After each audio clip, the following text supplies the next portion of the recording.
Assalamualaikum kawan, pemirsa channel Laskar Mataram Raya. Di saat kami safari dakwah perjuangan Wali Songo di wilayah Banyumas, kami bertemu dengan kawan kami, kawan seberjuangan di Banyumas, terutama dari YouTuber. Waktu itu kami ketemu dengan Bang Amin yang punya channel Diam Saudara. Kami banyak membahas banyak hal di situ, terutama mengenai perjuangan Bani Wali Songo ini. Ada pertanyaan yang sering dilontarkan oleh saudara-saudara seberjuangan, kapan perjuangan ini akan berakhir? Kapan perjuangan ini akan selesai?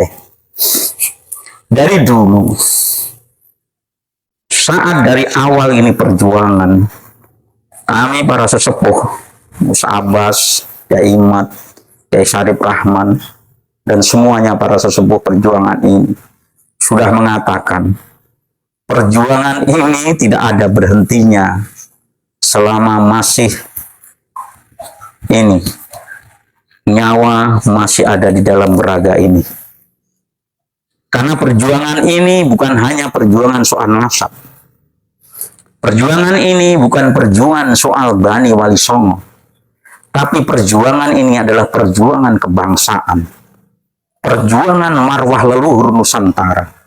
Dan saya yakin dari Tobiah, setiap zaman, setiap kurun waktu akan selalu muncul pengganggu-pengganggu. Dan setelah kami nanti tidak ada, akan muncul lagi pahlawan-pahlawan, pejuang-pejuang yang akan muncul. Maka perjuangan ini saya katakan tidak akan berakhir ila yaumil qiyamah.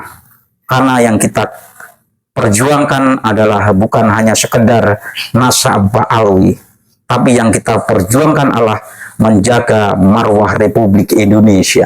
Selama Republik Indonesia ini masih ada, maka perjuangan kita tetap akan ada. Silih berganti, patah tumbuh hilang berganti. Itu. Tapi mengenai soal nasab habaib ini, saya punya dua prediksi. Pertama, hal ini akan selesai secara hukum apabila pemerintah turun tangan di dalamnya. Karena yang berwenang mengadili hal ini adalah pemerintah, sebagaimana di negara-negara lain tentang nasab ini. Selama pemerintah tidak turun tangan, maka perjuangan ini selamanya akan begini. Karena perjuangan ini akan begini, maka kita tidak akan berhenti edukasi. Kita akhir-akhir ini hanya perang narasi. Ya, perang narasi, perang framing, itu mereka andalkan. Untuk itu kita juga mesti pandai-pandai menangkal daripada narasi mereka, framing mereka, berdasarkan data dan fakta. Bukan hanya sekedar framing belaka. Ini. Jadi perjuangan ini akan berakhir apabila pemerintah turun tangan mempersidangkan hal ini. Dan perjuangan ini tidak akan berakhir karena perjuangan ini adalah perjuangan marwah kebangsaan. Jadi dulu saya katakan, Habib itu akan diam saja. Karena mereka itu akan pakai falsafah Jawa. Apa falsafah Jawa itu? Diamkan saja, nanti capek berhenti sendiri. Tapi mereka lupa karakter orang Jawa. Karakter orang Jawa itu ada 3. Ya. Dalam menghadapi pergaulan, ya, orang Jawa itu mempunyai 3 teknik. 1, karena orang Jawa itu lebih mengedepankan adat asor, maka orang Jawa pertama meski ngalah. Ngalah apa? Karena penuh kebijaksanaan, penuh pertimbangan. Ngalah bukan berarti kalah, tapi ngalah. Setelah ngalah, orang Jawa akan ngalih, pindah strategi. Ngalih ini bisa dimaknai pindah secara strategi bersama orang-orangnya, juga pindah secara pemikiran dan tekniknya berganti, atur strategi. Setelah ngalah, ngalih, mereka tetap nekat, maka orang Jawa akan ngamuk. Kalau sudah orang Jawa ngamuk, sejarah telah membuktikan pasukan Mongol pun tidak berdaya di tanah Jawa ini. Jawa dalam pengertian Nuswantoro. Karena menurut pengertian global, Java itu adalah Nusantara ini. Itu karakter orang Nusantara itu seperti itu. Jadi jangan dianggap gegabah. Nah, hobi orang frustasi itu akhirnya hanya framing narasi. Itu para HB itu udah frustasi, sudah tidak ada daya lagi. Secara keilmuan mereka udah mentok, lora lari kemana nyari kitab sejaman tidak ketemu. Tes DNA takut, kitab sejaman dianggap tidak penting. Itu bukan syarat. Siapa yang mensyaratkan nasab meski kitab sejaman? Karena itu sudah pusing. Padahal kitab sejaman ini logikanya sederhana, ya. Logikanya sederhana sebagaimana logika hadis. Suatu hal yang menyebabkan kedudukan hadis itu menjadi sahih, itu mesti hukumnya wajib, baik sebagai dari sanad ataupun isnad. Itu masa hal yang menguatkan bukti, menguatkan keyakinan itu dinafikan? Kan logika dari mana? Logika persidangan umum saja, saksi yang menguatkan itu mesti minta dihadirkan. Nah, kitab sejaman ini ibarat saksi menguatkan, ya. Secara akal sehat pasti akan dituntut, gitu. Ini katanya santri-santri si Rumel, si Wafi, si kiai-kiai yang lain itu, kus-kus itu, karena kecintaan butanya pada habaib, logikanya mentok. Padahal orang-orang pandai. Padahal ini kan sederhana. Sesederhana ini, tapi karena ininya ditutup oleh hawa, sehingga terhijab, tidak kelihatan. Pemikiran yang sederhana itu oleh ustadz-ustadz, oleh kiai-kiai yang sampai detik ini menjadi muhibin. Berkali-kali baru dikatakan, barang siapa, entah itu kiai, entah itu birokrasi, siapa saja, atau akademisi yang melawan daripada kebenaran tesis Kiai Madudin tidak dengan secara ilmiah, maka akan dipermalukan oleh Allah Subhanahu wa Ta'ala. Karena apa? Karena ini kebenaran. Al-haqqu mirabuka, kebenaran itu datangnya dari Tuhan. Kalau Anda melawan kebenaran, logikanya Anda melawan Tuhan, melawan Allah. Berani Anda melawan Allah. Itu keyakinan kami. Al-haq, apa yang disampaikan Kiai Madudin ini, buktikan saja. Ya, buktikan saja apakah ini al-haq, apakah ini batil. Kalau memang tesis Kiai Imad ini batil, pastikan hancur dengan sendirinya. Tapi kalau tesis Kiai Imad ini al-haq, maka kami lagi bahwa Berkali-kali baru dikatakan, barang siapa saja, entah itu santri, entah itu kiai, entah itu birokrasi, entah itu akademisi yang melawan daripada tesis Kiai Imad ini dengan tidak merunut daripada manhaj ilmiah, maka akan dipermalukan oleh Allah Subhanahu wa Ta'ala. Karena menurut keyakinan Mbah Ukit, ini adalah kebenaran. Kenapa Mbah Ukit katakan kebenaran? Karena Mbah Ukit bukan hanya membaca tesis Kiai Imad. Santri itu kalau memutuskan sesuatu itu bukan hanya dengan biroi, tapi dengan hati. Kalau bahasa sederhananya adalah istikharah. Santri itu harusnya seperti itu. Dan teknik istikharah ini bermacam-macam. Santri pasti tahu. Istikharah bil-Quran, istikharah macam dengan sholat, istikharah macam-macam. Di dalam hasanah dunia pesantren ini tentang istikharah itu banyak. Dan dari istikharah itu saya yakin bahwa apa yang disampaikan Kiai Imad itu adalah al-haq, kebenaran. Maka dari itu Mbah Ukit yakin 100%, bahkan 1000%, bahkan mantap. Tidak ada batasnya. Yakin apa yang disampaikan Kiai Imad itu adalah kebenaran.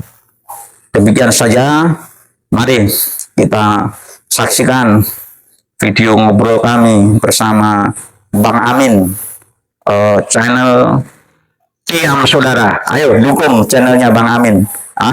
Bang Amin juga memperjuangkan salah satu daripada tokoh perjuangan YouTuber yang bergerak dalam perjuangan masalah ini. Dari saya Mbah Ukit, apabila ada kata-kata yang tidak pantas, kata-kata yang menyinggung Anda semua, mohon dimaafkan. Salam akal waras, salam sumadulur sa'lawase, wallahu muwaffiq ila aqwamit thoriq. Wassalamualaikum warahmatullahi wabarakatuh. Assalamualaikum warahmatullahi wabarakatuh. Waalaikumsalam warahmatullahi wabarakatuh. Alhamdulillah, ini sekian lama saya tidak muncul untuk menyapa teman-teman semua. Nah, sekarang pada malam hari ini, malam yang berbahagia, kita kedatangan ini sahabat-sahabat dari mana? Alap-alap Mataram sama Laskar Mataram Raya. Nah, di sini saya ketemu ngobrol nih dengan Kiai Ukit, dengan Mbah Ukit, Panglima Laskar Mataram Raya. Mataram. Nah, di sini saya ingin bincang-bincang nanya kepada beliau tentang seputar masalah nasab sekarang. Karena masalah nasab edinya kapan kita belum tahu, tapi ini secepatnya lah. Biar nanti para imigran Yaman yang selama ini mengaku sebagai dzurriyyah Rasul itu bisa dipulangkan ke negara moyang sana di Yaman. Nah, Mbak Ukit, saya mau menanyakan ini. Ya. Nah, alap-alap Mataram, Laskar alap-alap Mataram ya. Nah, ini berkaitan dengan masalah polemik nasab. Kiprahnya seperti apa? Kemudian langkah-langkahnya seperti apa? Bahkan suka dukanya, dan ini nanti langkah-langkah apa yang akan dilakukan oleh alap-alap Mataram. Nah, monggo, Mbak Ukit. Assalamualaikum warahmatullahi wabarakatuh, pemirsa semua di channel Diam Saudara. Kami berjumpa mengulik seluk-beluk perjuangan kami. Sebenarnya latar belakang daripada pergerakan Mataram ini dilandasi daripada pembelokan sejarah yang dialami oleh leluhur Mataram, terutama semua sudah tahu bagaimana leluhur kami Mataram, KRT Sumodiningrat, dipalsukan makamnya, bukan cuma dibelokkan sejarahnya, makamnya saja dipalsukan. Jadi kami sebagai warga Mataram, masa sih nggak bangkit giroh kita untuk melawan sesuatu yang tidak benar tentang leluhur kita yang dipalsukan makamnya oleh orang-orang yang tidak bertanggung jawab, sebut sajalah golongan Habib Ba'alwi ini. Maka kami bergerak, maka terbentuklah alap-alap Mataram. Nah, alap-alap Mataram ini konsen di dalam pendataan pelurusan sejarah-sejarah dan pelurusan makam-makam, termasuk pembongkaran makam, dalam arti pembongkaran bukan makamnya dibongkar, tapi ada makam yang nisannya sebenarnya itu tidak sesuai dengan apa yang di dalam kuburnya, itu harus kerjaan Ba'alwi seperti itu. Maka kita congkel nisannya, yang tulisan itu kita kembali kepada asalnya berdasarkan data-data yang valid, seperti kami yang lakukan kemarin di mana Gus? Di Nitian ya. Di Nitian itu ada makam yang nisannya di Al-Idruskan, dan itu kita congkel, kita kembalikan kepada asalnya seperti itu. Ini kewajiban fokusnya saudara-saudara kita di Alap-Alap Mataram. Sedang kami yang di Laskar Mataram ya kelaskaran, kalau terjadi sesuatu dalam pergerakan ini, ada orang-orang atau para muhibin, bahkan para habib yang mengadakan pergerakan-pergerakan yang bersifat kontak fisik dan lain-lain, atau persekusi. Nah, kami siap menghadapi sebagai Laskar Mataram, karena di Mataram ini banyak pasukan-pasukan yang konsen di dalam seni bela diri, karena di Mataram itu memang banyak seni bela diri macam-macam, Honggo Dermo, ada Tahta Mataram, ada banyak itu seni bela diri yang diajarkan di dalam Mataram ini. Nah, ini terhimpun dalam kelaskaran ini, Laskar Mataram Raya, dan saya Mbah Ukit ada panglimanya. Dan kami beritahukan, karena saya panglima, saya pertaruhkan jiwa dan raga saya untuk republik ini, bukan hanya untuk Mataram. Pada siapa saja yang mencoba membelokkan leluhur-leluhur kami, membelokkan sejarah bangsa kami, apalagi mendiskreditkan leluhur ulama-ulama kami siap membela, mempertaruhkan jiwa dan raga kami, leher taruhan kami, nyawa taruhan kami. Mati bagi kami bukan sesuatu yang kami takutkan. Itulah jiwa kelaskaran. Sebagaimana pasukan-pasukan Mataram kemarin yang dipimpin oleh Sultan Agung mendobrak daripada penjajah-penjajah Belanda dengan jiwa keberaniannya, itulah Laskar Mataram. Nah. Jadi itu latar belakang daripada adanya ini. Alhamdulillah, ini sangat menarik sekali. Dan ini dari Mataram, semoga nanti bisa di seluruh Nusantara lah. Gironya harus seperti ini. Nah, begini Mbak Ukit, untuk sampai sekarang menurut data dari Laskar Mataram, nah ini sudah berapa banyak makam-makam yang telah dibelokkan ataupun dibalwikan sampai sekarang? Sebenarnya gini, kalau menurut data itu sudah tidak terhitung. Tidak terhitung ya? Artinya tidak terhitung dalam bahasa kami, jari-jari kami sampai tambah jari tangan, jari kaki ini sudah tidak bisa untuk ini, kecuali pakai kalkulator. Artinya sudah tidak terhitung. Tapi kami tidak bergerak ngawur. Kami harus berdasarkan fakta. Saya sebagai Panglima Laskar Mataram Raya sering dijabri teman-teman untuk eksekusi makam. Tapi tidak gebagah. Kami minta datanya dulu yang valid. Manuskrip yang valid. Data yang valid, baru kita bergerak. Kita hubungi orang-orang yang berkompeten di dalamnya, termasuk dari segi keamanan kita hubungi dari Kodim, aparat itu, seperti kami di Nitian juga melibatkan aparat, jadi tidak liar. Nah, ini karena apa? Ini di jajaran. Karena apa? Ini sebenarnya bukan tanggung jawab Mataram saja, tanggung jawab seluruh rakyat Indonesia. Tapi karena apa? Karena ini bahkan tanggung jawab negara sebenarnya. Masa negara diam? Sejarahnya dibelokkan, leluhur-leluhur pahlawannya diklaim, dibelokkan, maka negara diam. Sebenarnya ini tanggung jawab negara, tanggung jawab seluruh rakyat Indonesia. Tapi karena ini terus terang saja, saya ngomong apa adanya, orang yang konsen di dalam bidang ini sedikit sekali. Ini karena apa? Ini tidak ada uangnya. Kalau ini ada uangnya, pasti akan berebut untuk berjuang di dalam hal ini. Tapi ini justru kita menghilangkan uang, kehilangan duit bahasanya untuk pergerakan ini. Kami kemana-mana itu ragat sendiri sama Terus bensin, makan. Jadi Bi amwalikum wa anfusikum. perjuangan itu bi amwalikum wa anfusikum.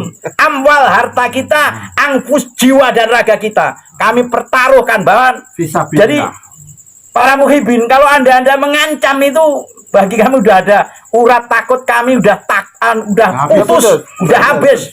Mati itu bukan sesuatu yang kita takutkan dalam perjuangan ini.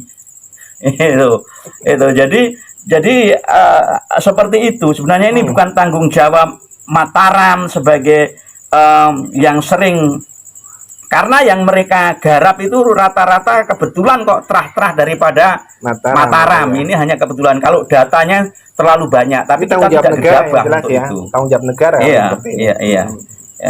Oke. Nah, kemudian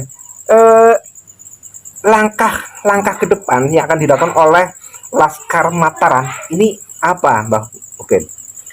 Ada dua langkah yang mesti kita perhatikan, yaitu langkah edukasi dan langkah hukum. Dalam arti langkah hukum itu bukan kita. Sebenarnya langkah hukum itu dilakukan oleh negara.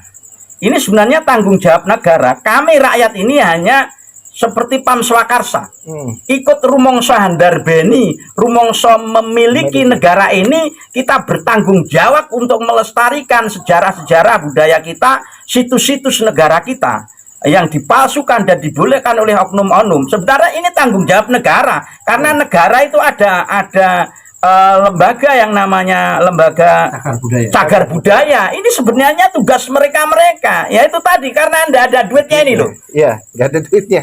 Jadi tidak ada yang bergerak. Kalau tidak ada yang bergerak secara kaidah, ini fardu kifayah, kita semua berdosa. Maka harus ada seseorang yang muncul, yang konsen di dalam bidang ini, mempertaruhkan jiwa dan raganya demi kejayaan bangsa kita, agar bangsa kita tidak diobok-obok oleh orang-orang yang mengatasnamakan agama apalagi. Ini sebenarnya sesuatu yang sangat memprihatinkan, tapi secara kaidah la yudraku kullu ma la yudraku kullu. Kalau kita tidak bisa melakukan yang lebih besar, kita tidak bisa mampu menjago yang lebih besar, tapi jangan ditinggalkan sama sekali perjuangan ini. Harus ada sebatas kemampuan masing-masing. Tiap diri kita, tiap jiwa-jiwa kita itu harus bergerak sesuai kemampuan dan standar dirinya masing-masing yang bisa ngukur. Yang misalnya sampean sebagai YouTuber, bergerak di bidang YouTuber, tidak meski tempur. Yang tempur biar kami. Tapi semua mempunyai rasa memiliki untuk bertanggung jawab dengan ini. Sebenarnya hal ini itu tugas pemerintah untuk menjaga situs-situs dan menjaga kelestarian budaya, bahkan sejarah itu negara sebenarnya harus jadi. Tapi nggak tahu ini negara karena repot apa kami nggak tahu. Maka karena ini fardu kifayah, harus ada orang yang mengambil peran, maka kami mengambil peran di dalam itu dengan mempertaruhkan segalanya. Dan alhamdulillah kita ketemu sama teman-teman yang satu pemikiran, dalam arti satu visi misi dalam pergerakan ini. Karena kesadaran ini timbul karena dipicu. Kalau ada hukum itu sebab akibat, ada aksi, ada reaksi. Mereka bikin aksi, terutama klan Ba'alwi yang namanya Habib ini, dengan mengatasnamakan sebagai dzurriyyah Rasul, itu mendistorsi daripada ajaran-ajaran agama. Maka kami harus bangkit, terutama dari kalangan ulama, dari kalangan santri, dari seluruh bangsa Indonesia. Kalau mereka mengobok-ngobok sejarah Republik Indonesia ini, maka seluruh bangsa Indonesia harus bangkit. Kalau mereka mengobok-obok ajaran agama, mendistorsi nilai-nilai agama, ajaran-ajaran agama di Republik ini, maka kiai dan santri harus bangkit melawannya. Karena yang tahu soal urusan agama ini kiai dan santri. Tapi kalau kiai dan santri diam dengan terjadinya distorsi tentang pemahaman agama ini, karena pemahaman seolah-olah pemahaman agama yang mereka sebarkan, apa yang keluar dari mereka itu semua benar, ditelan mentah-mentah oleh warga kita. Karena agama itu pancen memang dari dulu satu senjata yang sangat mematikan, baik untuk kebaikan atau untuk tujuan-tujuan tertentu. Selanjutnya gini, Darang pergerakan ini, dari pergerakan ini munculnya teman-teman yang membantu beberapa organisasi, baik itu yang bersifat organisasi kelaskaran atau yang bersifat organisasi yang bersifat kebudayaan atau keagamaan. Misalnya muncul dari pergerakan ini PWI, Perjuangan Wali Songo, yang artinya karena mereka mendistorsi daripada Wali Songo. Katanya Wali Songo itu ada, tapi nasabnya dicantolkan ke Baalwi. Padahal faktanya Wali Songo itu bukan Baalwi. Dan dia dari situ mengklaim Wali Songo itu orang Indonesia akan, terutama Jawa akan tunduk. Ini yang berarti Wali Songo ini Baalwi. Akhirnya apa? Karena orang Indonesia itu taunya bahwa menyebarkan agama di negaranya, di Republik Nusantara ini adalah Wali Songo, maka karena ada anak turunnya Wali Songo yang mengaku, sekali lagi mengaku, habaib ini, mau tidak mau orang Nusantara akan terkecoh, tunduk kepada mereka karena mengaku sebagai turunan Wali Songo. Dan keturunan jeleknya lagi ini nih, keturunan Wali Songo yang asli diinjek, dibungkam, di Batman kesarungkan. Artinya Batman kesarung itu sebenarnya punya kemampuan dan kekuatan yang hebat, tapi karena di dalam sarung Batman-nya nggak bisa terbang. Dengan doktrin-doktrin mereka, katanya Wali Songo itu ada, tapi keturunannya sudah tidak ada. Tidak ada karena dari jalur perempuan. Nah ini loh. Bahkan kemudian apa yang dilakukan oleh para habib itu adalah sebuah sesuatu yang harus diikuti. Kalau tidak diikuti, maka bisa milalati. Kalau diikuti, nanti jaminan adalah surga. Katanya begitu. Surganya kan katanya. Kata mereka.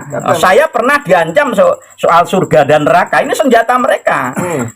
Kembali lagi sebelum ini, karena PWI adalah Perjuangan Wali Songo, maka pergerakannya pun sekarang yang diinstruksikan oleh Pangminga tertinggi PWI panjenenganipun Gus Abbas, Syarif Abbas, itu semua kegiatan yang berhubungan dengan PWI itu memunculkan nilai-nilai budaya yang waktu itu dimunculkan oleh Wali Songo untuk menyebarkan Islam di Indonesia. Seperti kemarin di Karanganyar beliau menyerukan, bahkan kami di waktu pelantikan di Karanganyar menghadirkan wayang. Wayang kulit.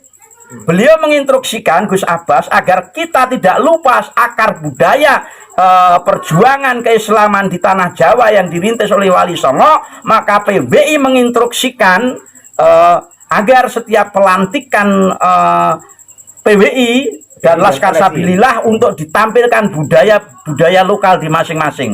Karena apa? Ini untuk mengingatkan bagi generasi muda ini, karena generasi muda ini kan taunya hanya daripada buku, textbook yang diajarkan di sekolahan. Padahal ya di sekolahan pun sudah dibelokkan. Kemarin yang yang katanya pendiri NU itu Mbah Toha Hasim Toha bin Yahya itu. Coba kalau anak sekolah hanya baca itu, coba.